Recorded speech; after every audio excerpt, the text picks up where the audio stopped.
Conservative New Media viewers, Jeremy Lin fans around the world, Charlotte Hornets fans around the world. What's up? It's me, PFE, Paul F. Villarreal, the NBA expert. Today we're here to talk about 3 different topics that have come up since we made the last update video. And so that kind of gave me the impetus to make this video. Now, before we get going here, let me first say, as you are seen in front of your face right now, we will put timestamps in the video description below the video player so that you can, if you just want to fast forward to a particular portion of this video or a particular topic of this video, then we'll allow you to do that with these kind of live links that you will see in the video description, which correspond to a particular part of the video. And that just makes it easier. Some people watch these videos, they're only interested in one topic out of 5 that we may discuss.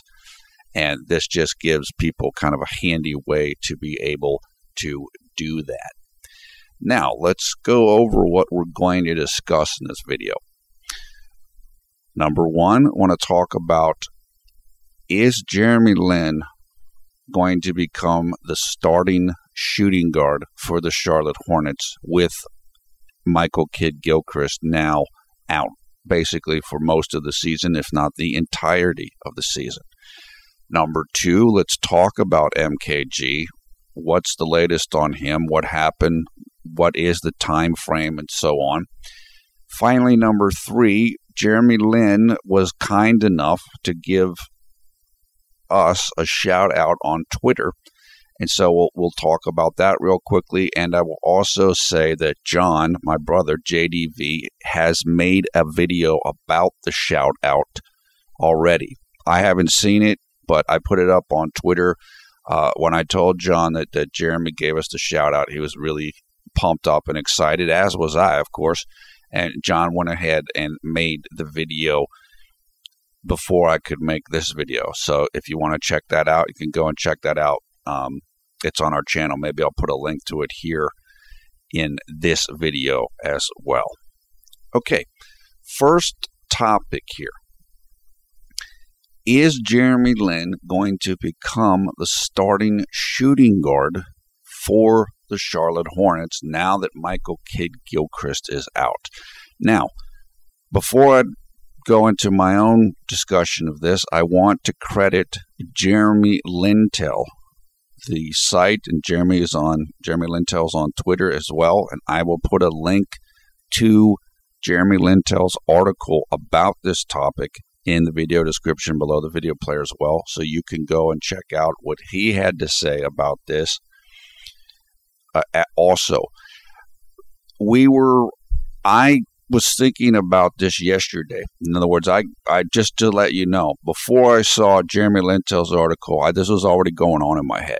I was looking at the roster and thinking, and I was like, I think there's a real chance it's going to happen. But credit to Jeremy Lintel, because they're up on it. They're on top of the information themselves. And so we were both thinking the same thing.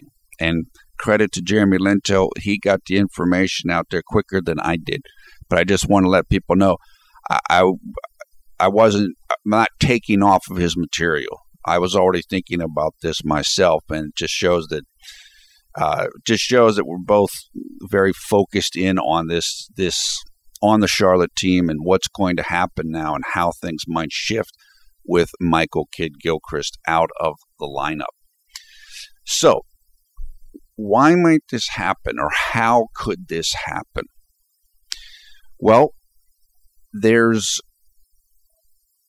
the fact that Nicolas Batum has primarily played small forwards in his career for the Portland Trailblazers, I believe. I think that's where he's spent his entire career until now.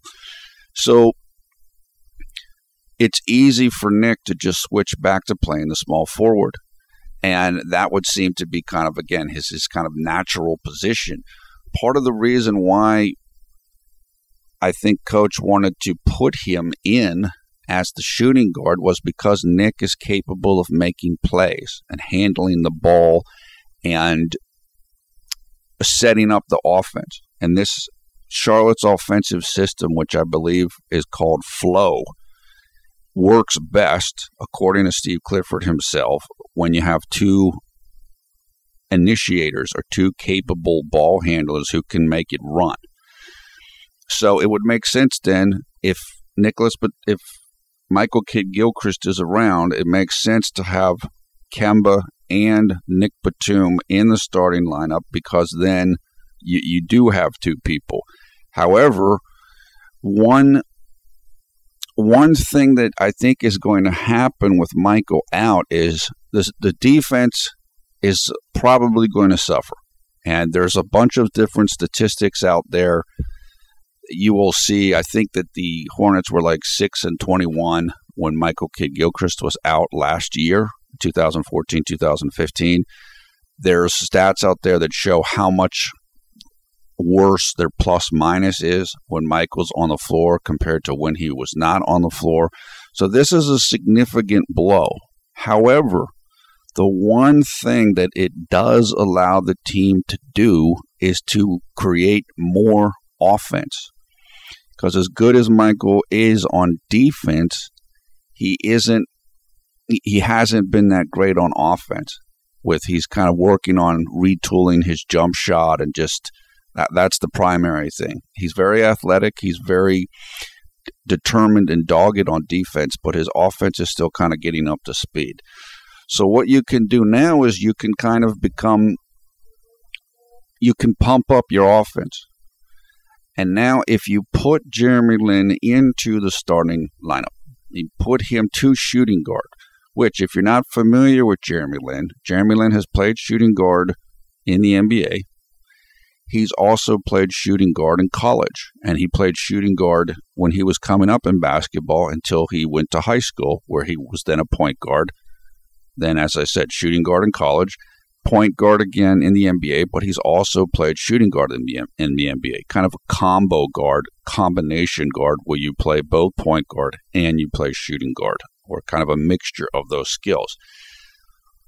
This can make the starting lineup even more deadly, because now instead of having two initiators, you have three initiators if you went with that starting lineup. That is Kemba, Jeremy Lin, and Nick Batum. So it's almost like trading in one thing for another. Let's look here now at what I think could be a potential depth chart for the Charlotte Hornets with Michael Kidd-Gilchrist out, okay?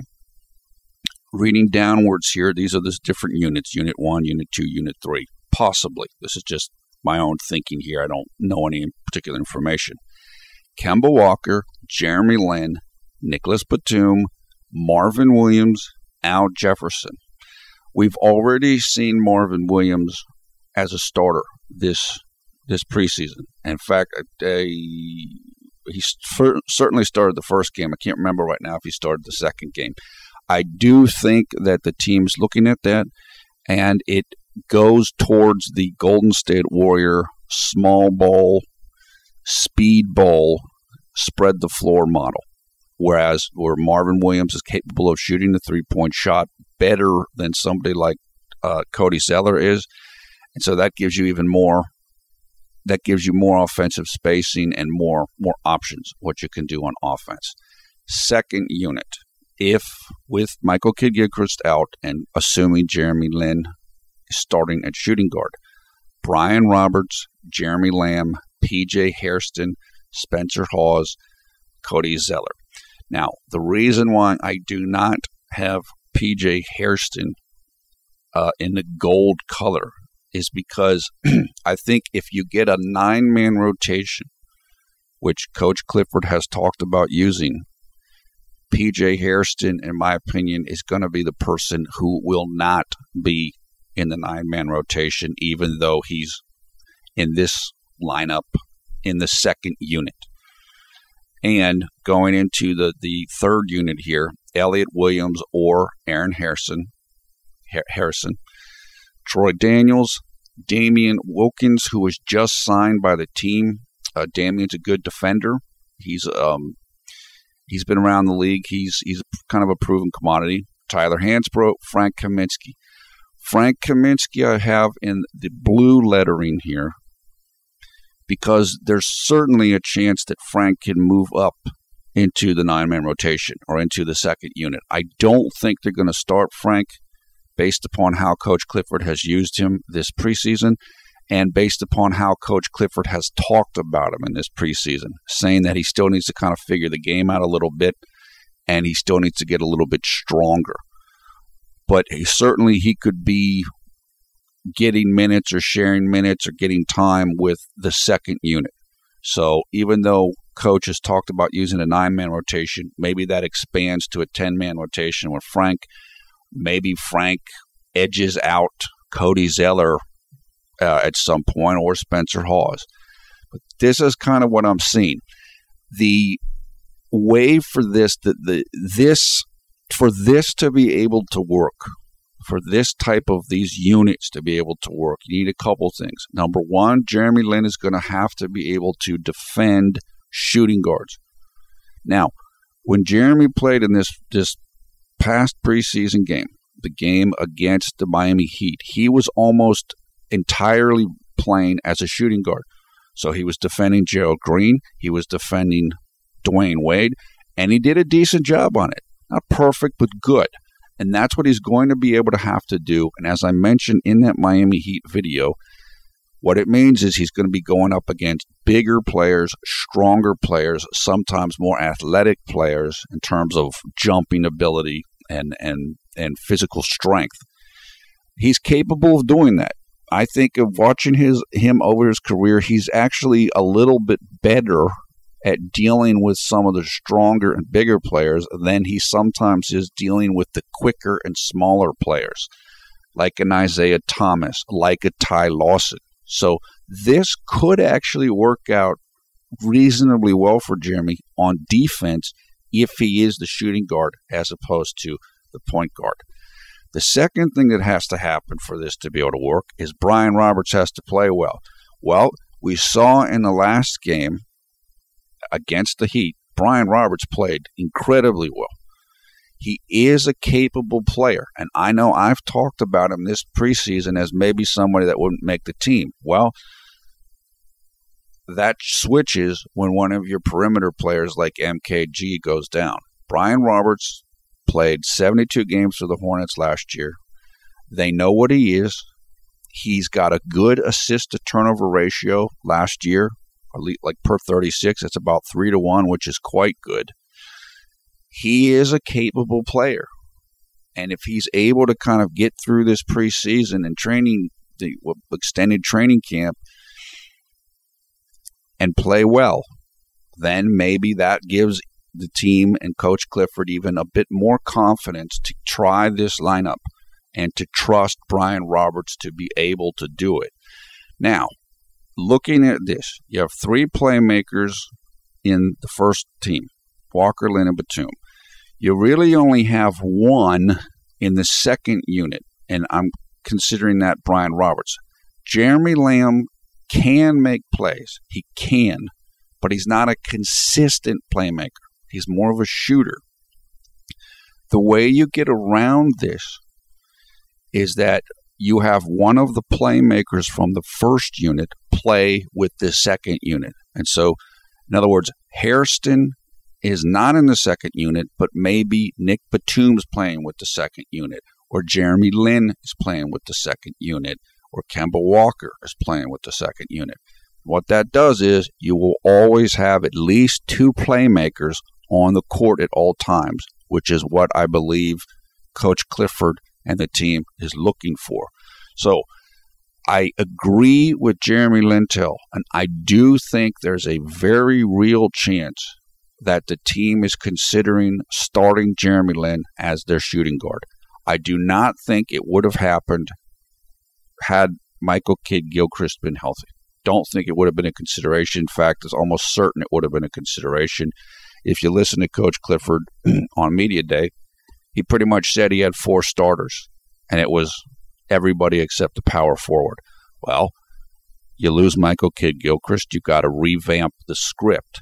And I do think this opens the possibility for Jeremy Lin to become the starting shooting guard for the Charlotte Hornets, at least for now. At least give it a shot. See what it looks like in the 2 games in China. Maybe you start the season with it and see how it works. So this could be a great opportunity for Jeremy if it plays out like this, and I think it could work out very well for the team. Jeremy,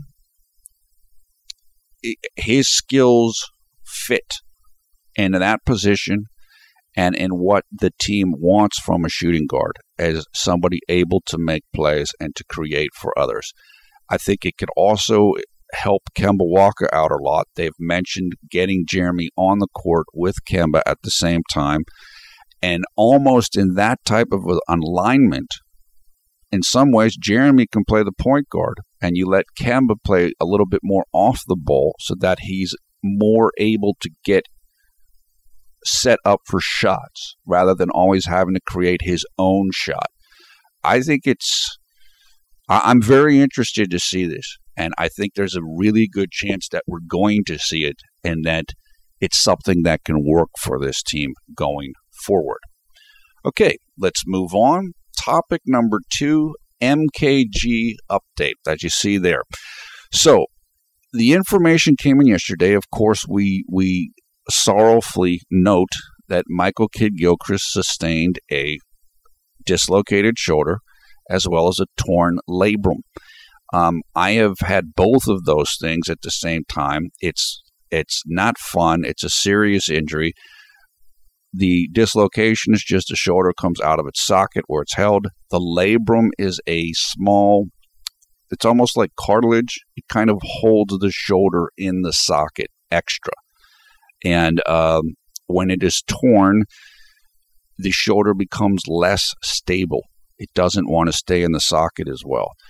Now, there was discussion yesterday that MKG was considering playing through the injury. You can play through the injury. I have played through the injury, but it's very risky to do it. You're risking further injury. And so it's good to know that Michael decided to get the surgery. He got the surgery yesterday, Tuesday, I believe, the 6th of October. And the report was that the surgery was successful and that his recovery time will be 6 months, which sounds just about right. So, look, he's going to miss the majority of the season. He might miss the entire season, but he's a very young player, and this is the right move for him. And as much as we're going to miss him on the court this season, I'm happy that he chose to get the surgery. I think it certainly is the right decision for his future, and he's got a long future ahead of him in the NBA. Moving on to our final topic, Jeremy Lin gives a shout out to conservative new media. This was completely unexpected. And as I said on Twitter earlier, I'm not a person who, I'm not into self-promotion. I'm not into hey, look what happened. Look, he said hi to me. John, my brother, is I think he's a bit more comfortable with self-promotion than I am, and that's fine. That's just the way that John is and the way that I am. But Jeremy brought up a couple of other fans on Twitter, and somebody wrote to him, Bo, who goes by @Bolero on Twitter, just mentioned, hey, what about these guys? What about CNM? And then Jeremy said, yeah, shout out to my man at CNM J-Lin vids, which is our Twitter handle. And so that was just really nice. I really appreciate it. I wrote a couple of responses to Jeremy about that, because Jeremy, in that stream, in that list of tweets that he was writing, he was discussing, in my opinion, he was discussing how he wanted his fans to kind of interact with Charlotte media and Charlotte bloggers and kind of be friendly rather than a lot of kind of chaos or back and forth name calling or labeling that's just not productive. And as I said on Twitter, look, I used to do that a lot.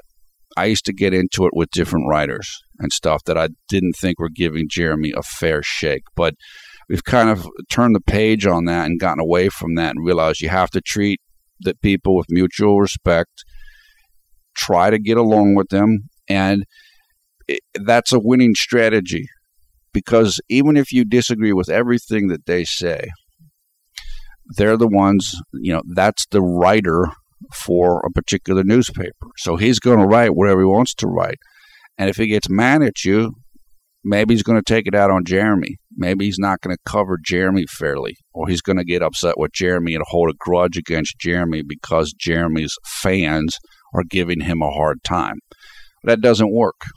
It's just, again, it's not a good strategy.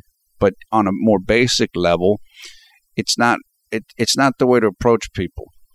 You want to approach people with respect, and if they're kind of missing the mark, you want to point that out gently and kind of lead them to a better understanding rather than metaphorically beating them over the head with a skillet, because that's usually not gonna yield the result that they want. And it's just not a nice way to be.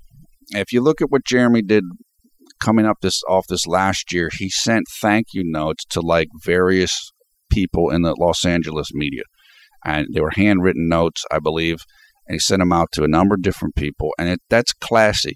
You want to act with class, and it's just the right thing to do, and it also has the side benefit of achieving the result that you want to get in the best way. You have the best chance of success if you do it that way.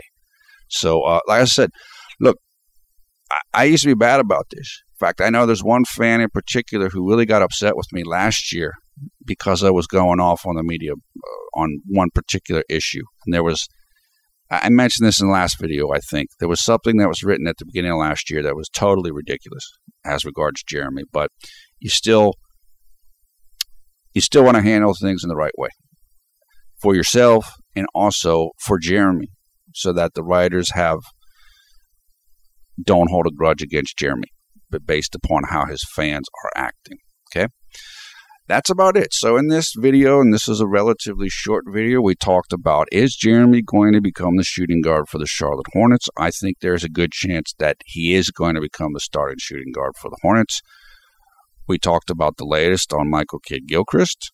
And finally, we talked about Jeremy Lin's shout out to us here at CNM and kind of what the larger discussion was in which that shout out came from, about this whole thing with interacting with the media and fan behavior and so on. So that is about it. Look, the team is, two other quick notes. The team has departed for China.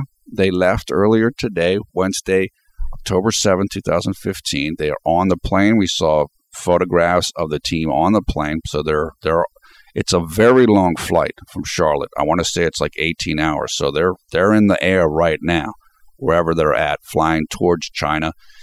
And secondly, Jeremy is going to make a guest appearance on the television show Fresh Off the Boat, which I believe is on ABC, although I'm not certain about that because I don't watch cable very much or television that much. That episode will air on October 13th, which I believe is next Tuesday, 2015. And Jeremy, that'll be fun to watch that clip. Jeremy's got a good presence. He's obviously in his videos, he's a good actor. He's got a charisma to him. So hopefully that will come off in the show, and hopefully it'll help get the show some popped ratings, just because Jeremy's going to be on the show, as well as I believe Shaq is going to make a guest appearance on the show as well. That is it. That's the latest. The team will be practicing 4 times in China, And then we'll be playing 2 games in China. And I believe the games will be on the 11th and the 14th. I know the game on the 11th, if you're here in the United States, the game will be taking place really early after midnight. So the game will be on Sunday the 14th, but it's going to be on at like 1:30 a.m. So essentially, it's going to be on Saturday night, late night. So we'll be looking for that. We'll be looking for information, any tidbits we can get about the team's practices. And I believe the team will be coming back to the United States, leaving China next Thursday. Although I don't know if that's the time or the date in China or the time and the date in the United States, but we'll keep up to speed with that. Okay, that is it. Thumbs up, thumbs down, your comments below. Thanks a lot for watching Conservative New Media. We strive to be the #1 Jeremy Lin YouTube fan channel. Hope everybody's having a great night, a great day wherever you are around the world when you watch this video. Look, I'm really excited if Jeremy gets a chance to play the starting shooting guard. It's be a terrific opportunity for him, and I think it's something that can surprise some experts and people around the NBA who are like, well, the team's going to miss the playoffs without MKG, and the team's going to tank, and the team does not want to tank. I can assure you of that. It is my understanding, I have to check the facts on this, my understanding that this is Steve Clifford, the coach's final year in his contract. I think it's the final year on GM Rich Cho's contract. There's a whole bunch of motivation, my understanding is, for this team to win and want to win. We're not going to be seeing Lakers 2014, 2015 here, where everybody's content to just kind of build towards the future. People are disappointed that Michael Kidd-Gilchrist went down, but I still think this team is going for maximum performance. And we're hoping that Jeremy can be a part of that, and possibly he can be a part of that as the starting shooting guard. So I'm pumped up. If you're a Jeremy Lin fan, this is great news that this could be happening.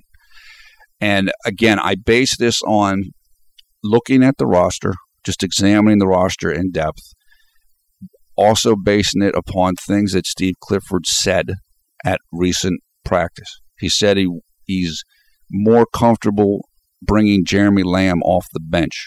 He's talking about Nicholas Batum playing the small forward. These are things that you can read in Jeremy Lintel's article. He noticed the same things that I did. I don't think you're going to see P.J. Hairston starting based upon just kind of how they've worked and developed him. So in other words, you only left with a couple options then. If it's not going to be Jeremy Lamb starting, who's going to start? So this is kind of a process of deduction, and it makes sense based upon how this team wants to play.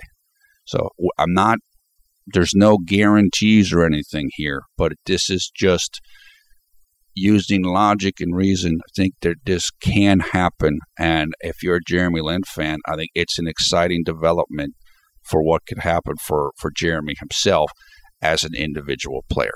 Okay, that is it for now. Take care. I will be on Twitter later, and I will try to get to the comments of this video so we can if you're there, we can talk a little bit back and forth. What do you think about this? Do you want Jeremy to start as a shooting guard for the team? Are you pumped up about it? Not? Would you rather him play point guard? How do you think the team's going to perform without Michael Kidd-Gilchrist? Do you still think they're capable of making the playoffs? And so I want to hear what your take is. All right, that is it for now. Take care. We will talk to you again soon.